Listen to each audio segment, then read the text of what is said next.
सध्या सोशल मीडियावर एक व्हिडिओ व्हायरल होते। काही लोक एकमेकांना आधार देण्याचा प्रयत्न करतात। कॅमेरा जसा हलत होता आपल्याला कड्यावरून कोसळणारा धबधबा दिसतो, पण आपली नजर हटत नाही। त्या गड्यावर पायऱ्यांवरून वाहणारे पाणी, प्रचंड जोराने प्रवाह आणि त्यातून वाट काढण्याचा प्रयत्नात असलेले पर्यटक। कोणी पाऊल उचलायचा प्रयत्न करणार, कोणी सोबतचा किंवा समोरच्या माणसाला आधार द्यायचा प्रयत्न करणार। हा व्हिडिओ बघून भीती वाटणे स्वाभाविकच आहे, कारण त्यात वरून पाऊस कोसळतोय आणि वाहणारा पाण्याचा लोंढाही भीतीदायकच आहे। हा व्हिडिओ आहे रायगडावरचा। रायगडावर ढगफुटी पर्यटक अडकले अशा बातम्या येत आहेत। मुंबईमध्ये लोकल ठप्प झाले आहेत। राज्यात अनेक ठिकाणी पावसाचा जोर ओसरत आहे। त्यामुळे राज्यातले पावसाचे नेमके अपडेट काय आहेत, रायगडावरची ढगफुटी झाली म्हणजे नेमकं काय झालं, हे आजच्या व्हिडिओमधून समजून घेऊया। नमस्कार, मी नीरज आणि तुम्ही बघता इन्स्पायर मराठी। आधी बघूयात रायगडावर नेमकं काय झाले।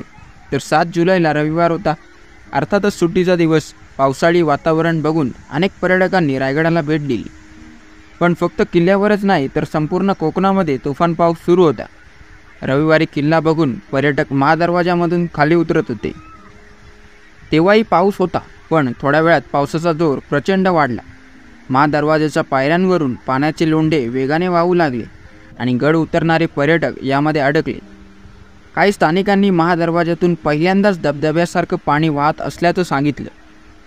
या पावसातूनच काही पर्यटकांनी गड उतरण्याचा निर्णय घेतला, तर काही जण गडावरच थांबले। पाण्याचा आणि पावसाचा जोर एवढा वाढला की पर्यटक गडावर अडकले। रात्री उशिरा प्रशासनाच्या मदतीने पर्यटकांची सुटका करण्यात आली, तर काही माध्यमांनी दिलेल्या बातमीनुसार रायगडावर आलेला एक पर्यटक पाण्याच्या लोंढ्यात वाहून गेला आहे।